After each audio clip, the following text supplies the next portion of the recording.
Assalamualaikum warahmatullahi wabarakatuh. Kami mahasiswa dari Institut Universitas Laki Dende, Fakultas Keguruan dan Ilmu Pendidikan, Program Studi Pendidikan Matematika Kelompok 3 Semester 4. Video ini dibuat dengan bertujuan untuk menyelesaikan salah satu tugas pada mata kuliah Pendidikan Kewirausahaan dengan dosen pengampuh Ibu Nur Faidah Syam, SPD, MPD.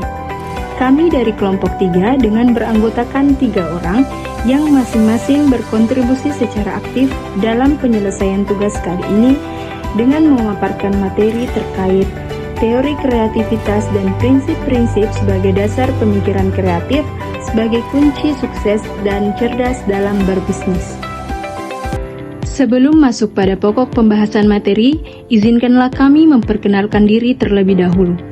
Yang pertama, Riang dengan NIM 22450308. Berikutnya ada Deswita Alfa Ines dengan NIM 22450306. Dan yang terakhir ada Agista dengan NIM 22450307. Kami dari kelompok 3 pada kesempatan kali ini akan memaparkan materi terkait yang pertama, apa sih itu teori-teori kreativitas? Yang kedua, prinsip-prinsip kreativitas sebagai dasar pemikiran kreatif. Dan yang ketiga, kreativitas sebagai kunci sukses dan cerdas dalam berbisnis. Berikut adalah pemaparan materinya. Kreativitas muncul dari orang yang sering menggunakan otak kanan karena cenderung untuk ingin berpikir, terampil, berorientasi berbeda dari orang lain. Orang yang berpikir kreatif sering menggunakan pola pikir otak kanan dan jarang menggunakan otak kirinya. Sedangkan orang yang menggunakan otak kiri cenderung berorientasi pada logika dan berpikir. Kreativitas adalah suatu faktor penting untuk melewati kegagalan demi kegagalan yang berujung pada penciptaan semangat kewirausahaan yang tinggi. Namun, memang dalam berpikir kreatif tidaklah semudah yang dibayangkan. Bagi anak-anak yang mungkin kreativitasnya masih luas karena pemikiran mereka masih dibebaskan. Tetapi, semakin bertambahnya dewasa seseorang, kreativitas seakan-akan telah dikotak-kotakan dan hal ini menjadi hambatan untuk seseorang berpikir kreatif. Hambatan tersebut bisa berasal dari banyak hal dan faktor, seperti hambatan yang dibuat sendiri. Hal ini terjadi karena adanya pengaruh pendidikan dan budaya. Hambatan lainnya adalah tidak berusaha menentang kenyataan atau menerima apa adanya. Misalnya, orang tersebut terpaku dengan apa yang telah mereka alami selama ini, tidak mau keluar dari batasan-batasan yang ada sebelumnya, dan terpaku pada peraturan-peraturan yang telah membelenggu. Pengertian kreativitas. Menurut Wyckoff, kreativitas adalah kemampuan untuk mengembangkan ide-ide baru untuk menemukan cara-cara baru dalam melihat masalah dan peluang. Sedangkan, menurut Mangun Harja, kreativitas merupakan kegiatan yang mendatangkan hasil yang sifatnya berguna, lebih praktis, mempermudah, memperlancar, mendorong, mengembangkan, mendidik, memecahkan masalah, mengurangi hambatan, mengatasi kesulitan, mendatangkan hasil yang lebih baik atau banyak. Sedangkan, dalam Kamus Besar Bahasa Indonesia, kreativitas berasal dari kata dasar kreatif, yaitu memiliki kemampuan untuk menciptakan sesuatu. Sedangkan, kreativitas sendiri memiliki arti kemampuan untuk menciptakan atau menemukan sesuatu yang baru, yang berbeda dari sebelumnya. Dapat disimpulkan dari beberapa pengertian kreativitas di atas adalah kemampuan untuk mengembangkan dan menemukan ide-ide baru dari sebuah masalah yang ada yang nantinya akan mendatangkan hasil yang lebih baik dan berbeda dari yang sudah ada sebelumnya. Baik, kita masuk bagian B, teori-teori kreativitas. Poin pertama, dasar-dasar pemikiran kreatif.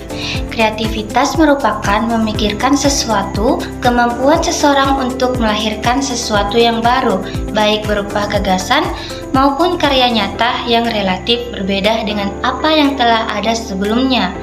kegunaan pola pikir kreatif. Yang pertama, menemukan ide, gagasan, peluang, dan inspirasi baru. Yang kedua, mengubah masalah atau kesulitan dan kegagalan menjadi pemikiran yang cemerlang. Yang ketiga, menemukan solusi inovatif. Yang keempat, menemukan sesuatu kejadian yang belum pernah dialami atau yang pernah ada hingga jadi penemuan baru. Yang kelima, menemukan sesuatu kejadian yang belum pernah dialami atau yang pernah ada hingga jadi penemuan baru. Yang keenam, menemukan teknologi baru. Yang terakhir, mengubah keterbatasan yang ada sebelumnya menjadi kekuatan. Poin kedua, kreativitas adalah kunci sukses dan bisnis. Kreativitas muncul dari orang yang sering menggunakan otak kanan karena cenderung untuk ingin berpikir, terampil, berorientasi, berbeda dengan orang lain. Orang yang berpikir kreatif sering menggunakan pola pikir otak kanan dan jarang menggunakan otak kirinya.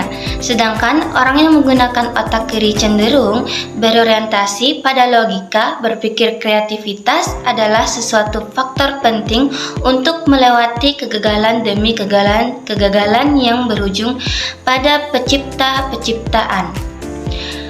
Semangat kewirausahaan yang tinggi. Yang pertama, bukanlah semata-mata memecahkan masalah, tetapi menciptakan sesuatu yang lebih baik, orisinil, dan pemecahan masalah yang kreatif. Yang kedua, cara mengoptimalkan dan menggunakan pengetahuan untuk mengatasi masalah yang belum ada jawaban yang pasti. Yang ketiga, kemampuan utama dan dasar menjadi kewirausahaan yang sukses. Yang keempat, cara untuk menghasilkan kesuksesan dengan penciptaan ide gagasan serta memunculkan inspirasi yang berlian. Yang kelima, tidak bisa ditiru, dicangkok, atau dipaksakan pada orang lain, tetapi bisa dipelajari dan dilatih. Yang keenam, menggunakan cara yang berbeda dan lain dari orang lain tetapi bisa dipelajari dan dilatih. Yang ketujuh, kunci untuk merancang desain produk baru dan munculnya teknologi baru. Yang kedelapan, tanpa kreativitas berarti tidak ada penemuan atau invention. Baik, di sini saya akan menjelaskan tentang prinsip-prinsip kreativitas. Prinsip-prinsip berpikir kreatif, ada beberapa prinsip yang harus dilakukan untuk bisa berpikir kreatif, yaitu prinsip pertama, pola pikir kreatif diawali dari teori ketidaksempurnaan. Kita telah mengetahui bahwa teori ketidaksempurnaan adalah cikal bakal teori kreativitas, yaitu the basic of creative thinking atau pola pikir kreatif. Teori kreativitas itu berlandaskan suatu filosofi from nothing to great or create something. Jadi dari suatu yang tidak ada bisa menciptakan sesuatu yang bernilai, karena kita tahu bahwa hal itu lebih lalu abla atau diinginkan oleh pasar saat ini. Prinsip kedua, bisnis yang isi tetapi kosong dan yang kosong tetapi berisi. Bisnis itu pada hakikatnya merebut pasar, baik dalam menciptakan produk, membuat inovasi, meningkatkan atribut produk, dan lain-lain. Produk tersebut akan menggeser permintaan seseorang akan produk tersebut atau sebaliknya, sehingga akan terjadi kesempurnaan atau yang disebut equilibrium, fashion, atau balance. Kondisi ini disebut dengan pasar sempurna. Prinsip ketiga, think differential way of set fashion. Prinsipnya ialah start from differential fashion. Ada beberapa prinsip dan jenis cara berpikir beda, yaitu jangan pernah mengikuti pola pikir orang banyak atau mengikuti kebiasaan seorang kreatif cenderung mengoptimalkan otak kanannya sehingga intuisinya terus terasa dan tidak terjebak rutinitas seperti kebiasaan dari otak kiri. Dan hindari jebakan logika Anda. Orang kreatif rata-rata berpikir berbeda, orang tidak kreatif berpikir rutinitas. Dan prinsip yang terakhir, think more detail. Ubah pola kebiasaan. Contoh, jika selalu melihat selalu dari arah depan, cobalah untuk melihat dari belakang, samping, atau atas rumah, dan lebih dekat secara lebih teliti. Dan di dalam melihat, jangan secara visual melainkan detail. Misalnya, ketika Anda melihat lukisan, cobalah untuk melihat ceritanya, guratan, sapuan kuasnya, pancaran warnanya, dan lain-lain.